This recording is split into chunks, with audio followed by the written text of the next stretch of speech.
Well, welcome everyone. My name is Dawn Carter, and welcome to Riverside Food Systems Alliance chat, our third in a series of food systems pioneers. Basically, what we're doing is we're pulling together folks that are killing it around the local area in Riverside, California, people that are either using locally sourced produce or doing innovative things with them, small businesses, foodies, farmers. And today I'm really, really pleased to have as our guest Ryan Wicks from Wicks Brewery. Hey, Ryan, welcome. And How you doing? good, and welcome to Blab as well. This is it's a kind of a neat environment, isn't it? Yeah, it's pretty cool. Yeah, I love it. So, one of the things I wanted to do with just this little short amount of time that we have is to introduce you guys to Ryan. And Ryan is probably kind of a new friend of mine within the last, I'd say, probably a couple months. And Yeah, really, really enjoyed getting to know not just his brewery and his restaurant and all of that, but really a lot of the heart he has for the local community here. And so, Ryan, tell us a little bit about a little bit about your background. How did you get into the beer business? it actually ended up being an offshoot of a business that we had beforehand. Had a garden supply company, and we sold home brewing supplies, Oh, and really that kind of got us into the craft beer industry. At least got our feet wet, and brewed some beer at a place called Brew Bakers down in Huntington Beach. And they had a brew on premise system. And that brew on premise system basically allowed us to go in, use their equipment, brew beer. And it was a really cool way to kind of introduce people to brewing, really. And that kind of planted the seed of what the brewery is now. But we really just wanted to open up a place that we could teach people how to brew. And it kind of snowballed from there and ended up becoming a full restaurant and production microbrewery as well. And we also do the beer brewing oh, classes. wow. So, how long have you been brewing beer, you yourself? Personally, it's been about 6, 7 years now, I want to say. Um, and then professionally, we opened April 23rd of 2013. So I've been in the commercial beer brewing side for just shy of 3 years Wow. now. So, So our third anniversary is oh, next that's month. nice. I mean, that's a big milestone, I would think. I mean, I would think a lot of places think about it or dream about it, and now you're hitting your 3 year mark. Yeah, it's a time flew. We kind of looking back, like, wow, it's been 3 years already. It seems like we just opened yesterday, and then when we look back at all the things that have happened in those 3 years, it seems like it's been 10 years. So it's kind of interesting. Wow. So, Ryan, for those people who may be watching or tuning in from places that are outside of Southern California, can you give us a little bit about, maybe your take on like what the brewing culture is here in Southern California? Because it kind of is a little bit like, I won't say it's Mecca, but it is pretty amazing. The whole West Coast beer scene. I, yeah, I would say most people in Southern California consider this to be the kind of the craft beer hub of the world, really. You have a lot of the pioneers in the craft beer industry that are coming from Southern California, and it's been really cool to be a part of that and kind of how could you say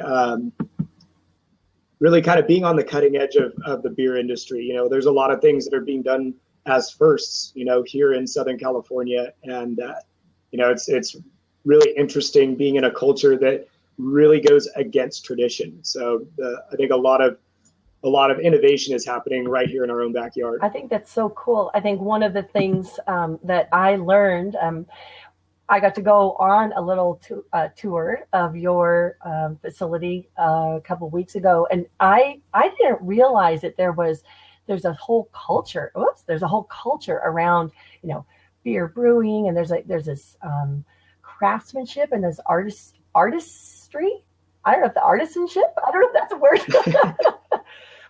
But I guess what was so intriguing to me was that there was such a pride in this experimentation.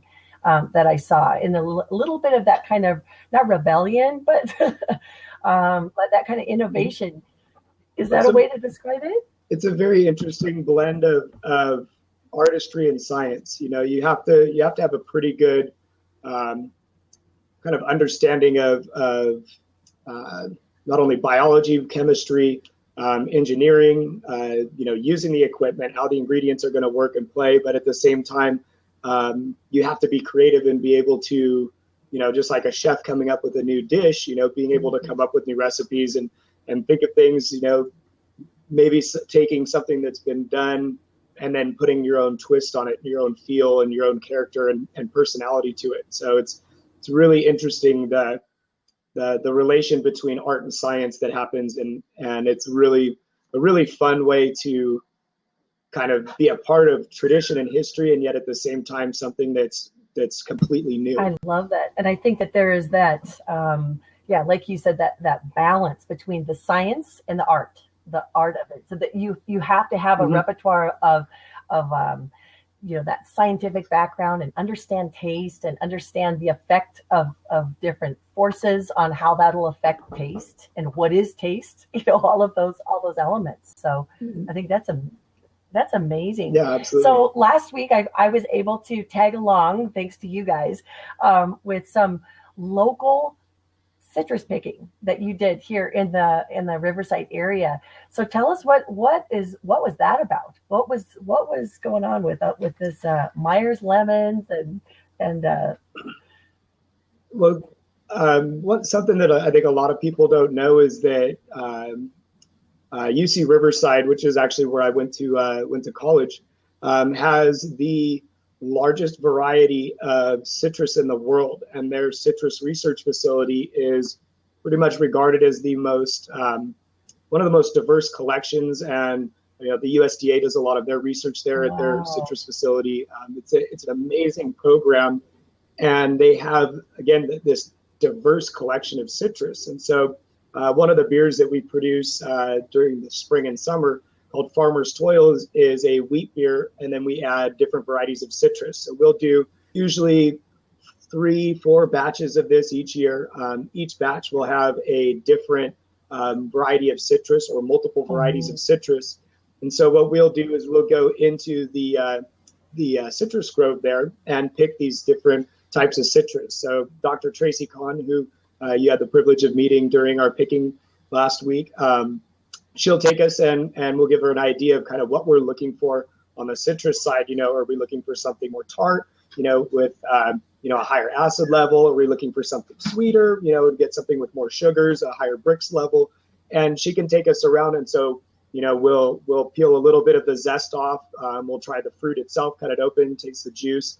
And we're able to take those different citrus varieties, and we'll go and pick, several trash cans full and take them back to the brewery, and they'll be going into the beer either that day or the next day. So, it's literally off the tree into the beer within a 24-hour period. So it's as fresh as possible. So it's really cool. We're picking, with over, I think they have about 1,000 varieties of citrus at any given time. We can then take and have, this diverse collection of citrus to pick from, and these different flavors. But we'll go in and one time we'll do it maybe with grapefruit. Another time we'll use sweet oranges. The first batch we did this year, we used 3 different varieties of blood oranges. So, we're able to pull with the same kind of base beer and highlight all the flavors of the citrus in these in each batch. So we actually are doing 2 different beers with the citrus right now. The blood oranges that we picked, those are going into our citrus sweet, the Farmer's Toil, and the Meyer lemon are actually going into our Berliner Weiss, called Fake German Accent, and that is a kettle soured wheat beer. So both of these are wheat beers. They have a little bit heavier body on them,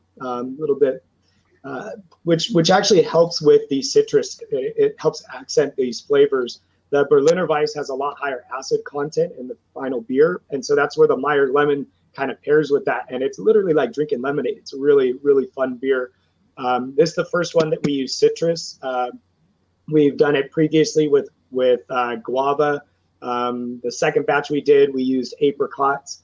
and peaches, and then this one will be going in with the Myers lemon. So it's another fun beer that kind of changes a little bit with each release. And again, we can go over to UCR and pick these literally at the peak of freshness, perfectly ripe. Whereas when you're buying stuff in, it may have been picked 2-3 weeks ago, sat on a shelf.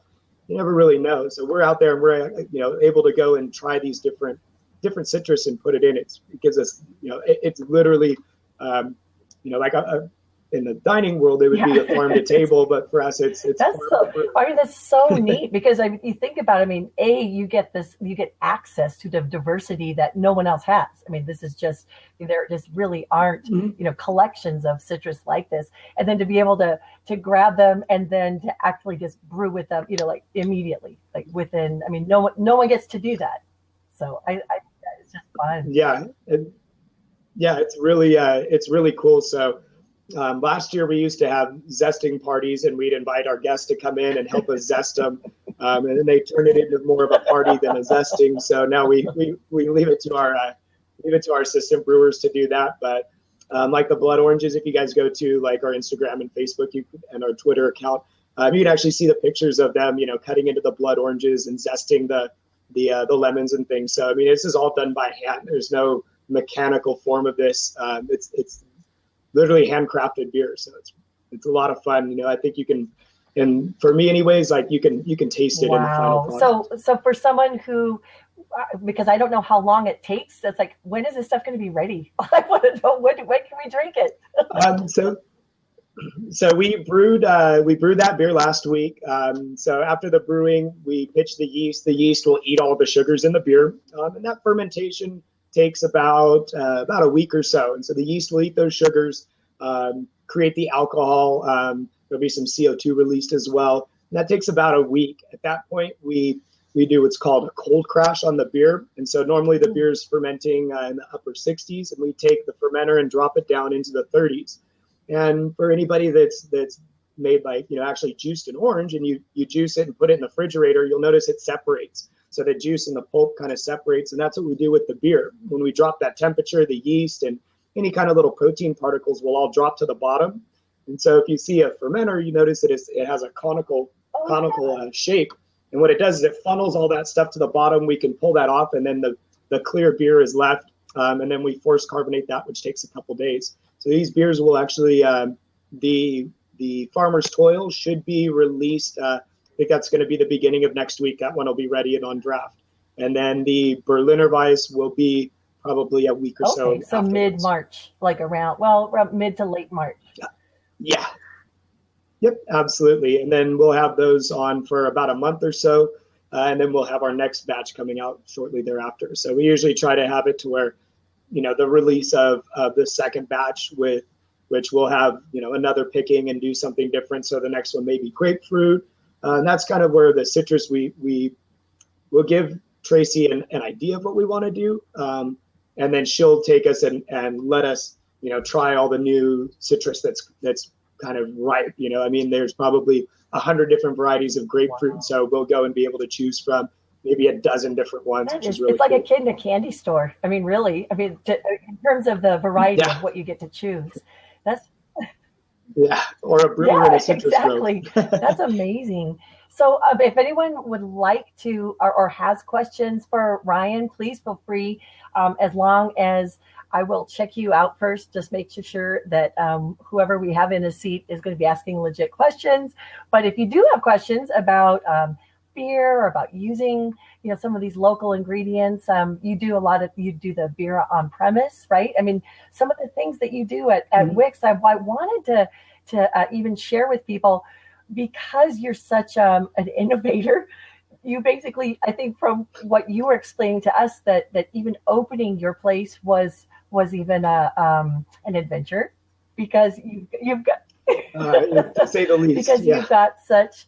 So Dan is asking. Dan from San Diego was asking, where are you located, and do you have a retail operation? So we are in Riverside, Riverside, California, and that is about an hour north of San Diego, depending on where you're at. So if you're coming from North County, It's less than an hour to get here. We're right at the 1591 interchange.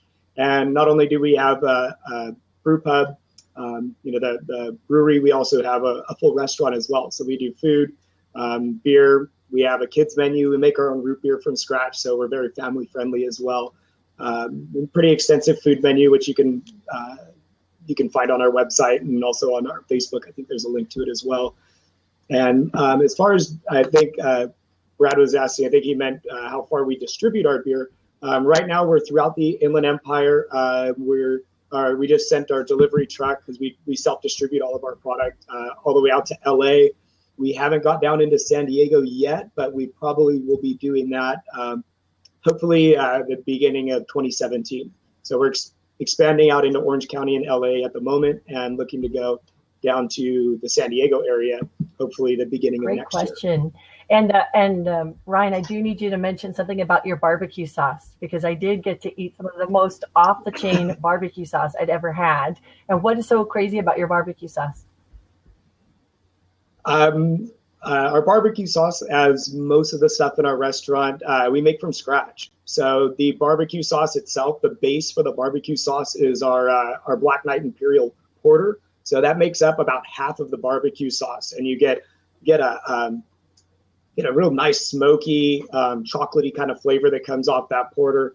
Then it's blackstrap molasses. There's some apple cider vinegar in there, a little bit of chili powder, a little bit of cayenne powder as well. So it does have a little bit of spice to it.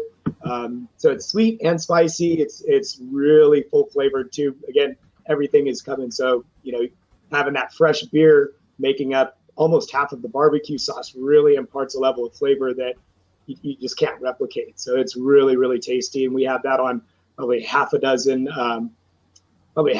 different dishes, I think, on our menu right now. So yeah, the pulled pork is by far the most popular. It's amazing. So we hand pull the pork in-house as well. Then that barbecue sauce gets added. So we don't sell the barbecue sauce. However, we do provide the recipe. So I don't think I have it posted on the website, but I know that we were talking about actually posting the recipe so people can make it themselves. Obviously, it's going to be best with our Imperial Porter, but we've also made it with our brown ale. I've used a stout before and made it. That the base recipe is fairly simple. I'd be happy to give anybody that recipe. I'll probably end up posting it on our social media here before our anniversary. So website address. I just posted it in the comments, though. Yeah. Oh, perfect. Yeah, wicksbrewing.com. So pretty simple. Anybody that'd like to shoot me an email, I'm Ryan at wicksbrewing.com. It's a real tough one. So anybody that has any questions, after this, I'd be happy to answer anybody's stuff too. So. I think for my first visit going in there, something that I was not expecting was you actually have part of that dining room right when you walk in where there are actually people like making beer, like that little section. I thought that was it really gives it a different feel of like, wow, you feel like you're in not a friend's garage, but I mean, like you feel like you're really where there are people that really love and appreciate the craftsmanship that are there. So yeah, it's that was getting into this. That's really I had no intention of opening up a microbrewery. That wasn't really what I wanted to do. So what we did is I had that garden shop, like I mentioned. We were selling home brewing supplies as well, and we were brewing in our back warehouse, and we had a kegerator set up. And we would have our beer on tap. So people were coming in buying their home brewing supplies, were able to try the beer, which was really cool. And we kind of wanted to go beyond that and be able to allow people to actually brew the beer. And that's where I mentioned that the first batch of beer I brewed was on a brew on premise system. And I wanted to basically take that and have that as a brew on premise. People could come in and we could teach them, have the equipment set up and let them brew their own beer. And kind of take that,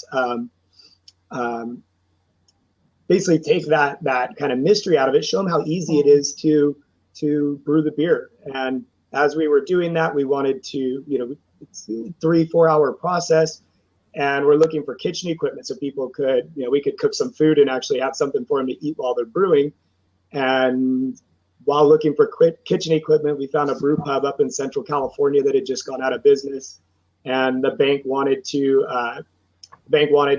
basically sell the brewing part of it and just open it up as a restaurant. So we got a whole turnkey brewing setup and kind of decided, well, looks like we're going to go all in, and ended up opening the full brewery as well. But the brew on premise, I would say we're brewing anywhere between half a dozen to a dozen batches a week. So we have people brewing in here almost all day. So you'll go through the brewing process. We provide all the ingredients for you. We'll build the recipe from the ground up, so you guys can come in and tell us what you want to brew. If there's a beer that you really like, we can clone it. If you have an idea for something, we can take and we'll do the best we can to brew that recipe and make it become a reality. And we'll handle all the fermentation. You come back in about 3 weeks to 4 weeks later and bottle it. In that interim, we'll make custom labels for you. Wow. And you come in and you bottle it by hand, and the beer's cold, carbonated, ready to drink. Oh my gosh. So it really sounds like something, there's a whole social aspect to it. It's not just about, going in. I mean, it really sounds like there's this like community that you've been able to, create space for. I love that. Well, and beer in and of itself is it's a social thing. It's a getting together and enjoying it. When you look at like where beer is, you've got sporting events, concerts, like all the things that are fun, like, beer is kind of goes hand in hand with that. And so getting into the brewing, it's just as much a social thing as it is actually making the beer. It's getting together with friends and, enjoying a couple beers while you're brewing. And it's a labor of love for sure. And then at the end of it, you get to drink the beer. So. and share with friends. Yeah. So that is just awesome. So we're coming up on about a half an hour. One of the things I wanted to say is that you guys have been a huge supporter of the local food system movement here in Riverside. And I just wanted to just publicly say thank you, because as a decent food-starved foodie, in the area, I have a vested interest in making sure that businesses that are using local produce, that are producing like artisan level, food for us to eat, that you guys stay in business. I love it. And it sounds like you guys are just, growing or coming up on your third anniversary. And I know we've got our Grow Riverside conference coming up in a couple of weeks. And are you guys a part of that in some way for one of the dinners or? Absolutely. The Grow Riverside conference. We actually will be pouring our beer there. So we bring Paladin, which is that's our hoppy pale. Recently took gold at the LA International Beer Competition. So it's one of our most favorites. We use Citra and Cascade hops that give a lot of grapefruit flavors. So kind of goes nice with the Grow Riverside and the citrus heritage of our city. It has a really nice grapefruity character. Most people actually think there's grapefruit in the beer because it's but that's from the citrusy. Hops, just from the hops. Absolutely, yeah. So that's one of the nice things. The oils and the essential oils that come out of those hop flowers, impart not only the bitterness but all of those great citrusy aromatics as well. So yeah, that beer, if you close your eyes and drink it, it's almost like drinking grapefruit juice. It's really nice. So I'm excited to get to see you guys pour at the conference that's coming up. And I am so grateful. I know you're super busy and in the middle of your workday that you could take some time out and just share a little bit with the viewers that are catching this on the replay, or those of you who are able to join. Thanks so much for hopping in. We are super proud of our local food pioneers and the innovators that are here within our own area that are using either locally sourced goods or, kind of putting that money back into our local economy by doing things. And I just love the community aspect of what you're contributing to our, to the Riverside area. So I just thank you so much, Ryan, for joining us. And if people want to get in touch with you, go ahead and share that again, or how they want to get in touch or get more information about Wicks. So you could find us on Instagram and Twitter. We're at Wicks Brewing. Our website, wicksbrewing.com, and again, you can shoot me an email. Anybody that has any questions, Ryan@wicksbrewing.com. You guys can find me on Facebook as well. I'd be glad to answer any questions anybody has. If you want to swing by, I'd be happy to give anybody a tour of our facility as well. So awesome. So thanks everyone. I'm going to go ahead and turn the recording off, and thanks again, you guys. And I will be back with another food systems pioneer coming up within the next week. And again, thanks so much, Ryan, for joining us and for sharing some of your background and what you're doing to kind of grow our local area here by bringing good beer that we need. So thanks. Thanks, Don. Did I turn that off? Pause recording.